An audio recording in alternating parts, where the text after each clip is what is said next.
Selamat Hari Raya Idul Fitri 1444 Hijriah. Sidang Isbat Idul Fitri bisa salah. Hisab dan ru'yat bisa salah. Menteri Agama bisa salah. Muhammadiyah bisa salah, NU bisa salah, saya bisa salah. Anda juga bisa salah, siapapun bisa salah. Karena itu kita perlu revolusi paradigma kuantum. Bisa salah itu bukan celah, ya. Bisa salah itu justru karena kita bisa salah, maka kita bisa memperbaiki diri, bisa koreksi diri. Idul Fitri 1444 Hijriah akan jatuh pada 21 April 2023 menurut hisab wujudul hilal dari teman-teman Muhammadiyah. Tapi ini bisa salah, iya. Dan karena bisa salah, yuk kita koreksi, gitu kan? Sama-sama kita perbaiki, gitu ya. Sedangkan menurut sidang isbat dengan hisab ru'yat, kemungkinan besar akan diputuskan Idul Fitri 2023 itu adalah 22 April. 22 April. Teman-teman NU, Kementerian Agama, Persis, kemungkinan besar Idul Fitri 22 April. Tapi ini juga bisa salah, gitu ya. Karena bisa salah, yuk sama-sama kita memperbaiki diri. Nah, gimana sih problemnya kan ini sebenarnya? Misalkan hisab di Bandung ini saya tinggi 1,5 derajat. Kalau tingginya 1,5 derajat, maka apa kesimpulan 21 April? 21 April adalah 30 Ramadan menurut teman-teman NU dan Kementerian Agama. Karena 1,5 derajat tidak memenuhi kriteria imkanur ru'yat. Jadi hilal tidak mungkin bisa dilihat. Jadilah 21 April, 30 Ramadan, puasa, hari ke-30. Tapi teman-teman Muhammadiyah pakai wujudul hilal 1,5 derajat. Wow, sudah sangat tinggi. Sudah wujud hilalnya. Sehingga 21 April adalah 1 Syawal. Jadilah ada 2 kemungkinan Idul Fitrinya. 21 April dan 22 April. Nah, rekomendasi saya adalah pakai program riset progresif. Yaitu Idul Fitri ditetapkan 21 hari lebih awal. Jadi kira-kira Ramadan tanggal 7 sampai tanggal 10 sudah ditetapkan bahwa Idul Fitri itu 21 April misalnya. Kalau kita ngambil kriteria 1 derajat misalnya ya. Oke. Meski demikian, sidang ru'yat tetap dilakukan. Kalau gagal ru'yat, artinya ketika tidak melihat hilal, maka tetap Idul Fitri 21 April. Tapi kriterianya naik. Yang tadi 1 derajat menjadi 1,1. Atau menjadi 1,2 gitu. Nah, kalau sukses, misalkan bisa melihat hilal, sukses ya ru'yat, maka kriterianya malah bisa turun. Yang tadinya 1 derajat menjadi 0,9 derajat misalnya gitu. Idul Fitri tetap 21 April karena sudah ditetapkan 21 hari lebih awal. Nah, kriteria yang naik turun ini sesuai kita melihat hilal, itulah program riset progresif.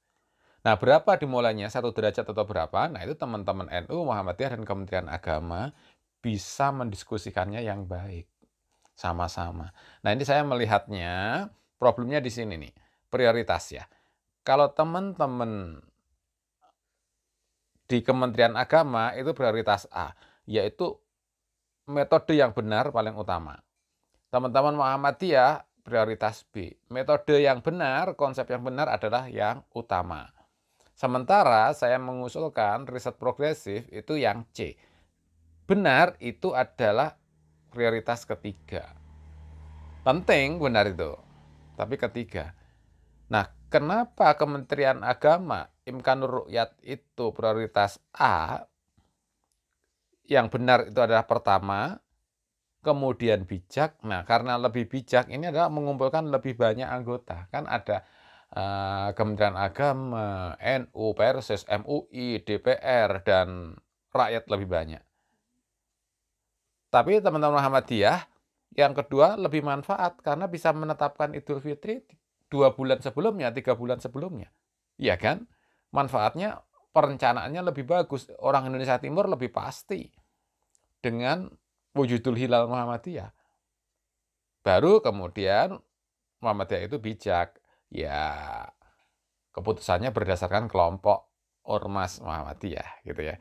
Sementara kalau Kementerian Agama manfaatnya banyak juga, tapi Indonesia Timur ya rada khawatir kalau sewaktu-waktu keputusannya itu kan mendadak ya, bisa jadi hari ini atau diundur. Nah, ini manfaatnya jadi kalah besar dengan yang memutuskan lebih lama Muhammadiyah. Kalau saya prioritas C ini mengusulkan yang pertama bijak, yuk kita rangkul Muhammadiyah, NU, dan seluruh lapisan. Kan bisa, karena kriterianya progresif. Yang kedua manfaat, karena bisa memutuskan 21 hari lebih awal, sehingga lebih pasti. Yang ketiga benar juga, karena kriterianya bisa naik bisa turun, dan juga berdasarkan rukyat itu sendiri. Sukses atau gagalnya rukyat. Nah, ini usulan saya untuk solusinya. Pakai riset progresif. Mengapa begitu? Karena teorinya ini ada conjecture dan refutation. Jadi kalau kita punya teori 21 April atau 22 April itu adalah conjecture atau hipotesis ya, atau dugaan yang kemudian diri kita sendiri yang harus berusaha untuk mencari kelemahannya, untuk menolaknya. Karena kita tahu saya bisa salah gitu. Kita tolak agar kita punya teori yang lebih bagus. Dengan metode falsifikasi sains empiris, sengaja mencari kesalahan diri sendiri. Bukan membenarkan diri sendiri. Kalau membenarkan diri sendiri, kita mah sudah pasti bisa membenarkan diri sendiri. Nah, menolak diri sendiri, yaitu dengan sikap saya bisa salah. Fallibilism. Muhammadiyah mengakui bahwa saya bisa salah. Teman-teman Muhammadiyah ngaku gitu. Teman-teman NU juga gitu. Saya bisa salah. Karena itu yuk saya perbaiki diri. Saya juga bisa salah. Yuk saya memperbaiki diri. Anda juga bisa salah. Karena itu kita sama-sama perbaiki diri. Nah, ini ketidakpastian kuantum ini sangat menarik menurut saya. Heisenberg menyatakan bahwa kita tidak pernah bisa mengetahui posisi dengan pasti. Secara kuantum ya. Kucing Schrödinger bahkan mengatakan kucing ini hidup dan mati itu tengah-tengah di antaranya. Artinya kalau hilal itu benar-benar terlihat atau tidak, itu benar-benar 50%. Yang kita melihat itu menjadi ada atau menjadi tidak ada, malahan begitu. Bukan sudah ada hilal terus kemudian hanya tertutup atau apa. Secara ontologis kucing Schrödinger itu memang hilal itu antara ada dan tidak, bisa begitu. Dualisme lagi.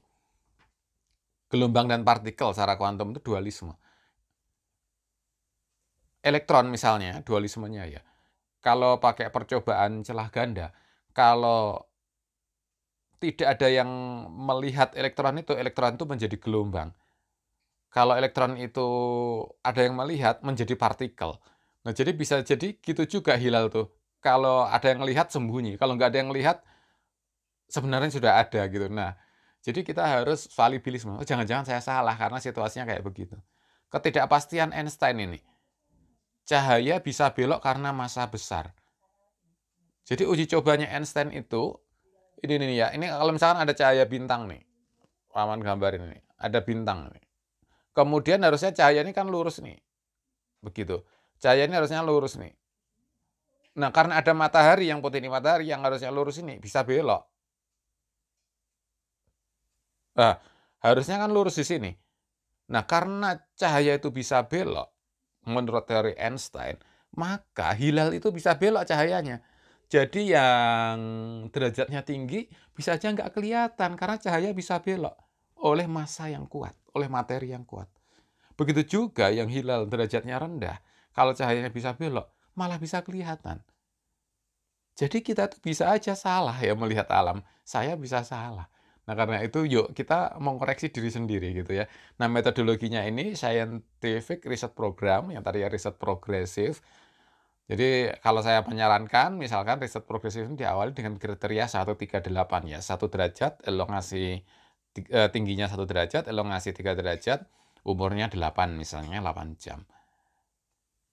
Jadi kita merangkul Muhammadiyah, NU, dan semua halayak, ditetapkan Idul Fitri 21 hari lebih awal, kemudian risetnya progresif, tetap ada rukyat. Kalau gagal rukyat, kriteria 1 derajat dinaikkan. jadi 1,2, 1,4 dan naik gitu. Kalau sukses ru'yatnya malah turun kriterianya. Dari 1 menjadi 0,9, 0,8. Ya tujuan kita malah turun sekecil-kecilnya kan gitu. Perlukah disamakan serentak? Nah, ini penting terutama untuk teman-teman kita di Indonesia Timur dong. Biar sudah serentak awal jelas gitu ya. Ya kalau tidak serentak juga nggak apa-apa. Kita toleransi kan gitu kan, saling menghormati, saling menghargai gitu. Nah kalau bisa serentak, nah itu prestasi luar biasa bagi Menteri Agama, bagi tokoh-tokoh kita, bagi pemimpin kita ya. Jadi mana yang sebenarnya yang paling bagus metodenya? Bingung saya, katanya gitu ya. Undesirability. Kalau Anda bingung, itu bagus kalau nggak bisa memutuskan mana yang paling benar. Kenapa? Karena Anda bukan komputer. Kalau komputer itu dimasukkan program langsung ada solusinya. Kalau Anda bingung itu bagus karena Anda bukan robot. Kalau robot itu nggak perlu bingung menjalankan programnya saja. Kalau Anda bingung, para pemimpin ini harus ngambil pendekatan apa, solusi apa? Bingung, bagus karena Anda bukan hewan. Kalau kucing itu nggak perlu bingung. Kalau lapar ya makan, kalau ngantuk ya tidur, itu kucing. Kalau Anda bingung, itu bagus karena Anda manusia. Nah, tugas manusia itu memang bingung, kemudian memikirkan dengan baik, belajar menggunakan suara hati, lalu mengambil keputusan yang terbaik. Semoga bermanfaat. Terima kasih. Mohon maaf lahir dan batin. Minal aizin wal faizin. Selamat Idul Fitri 1444 Hijriah.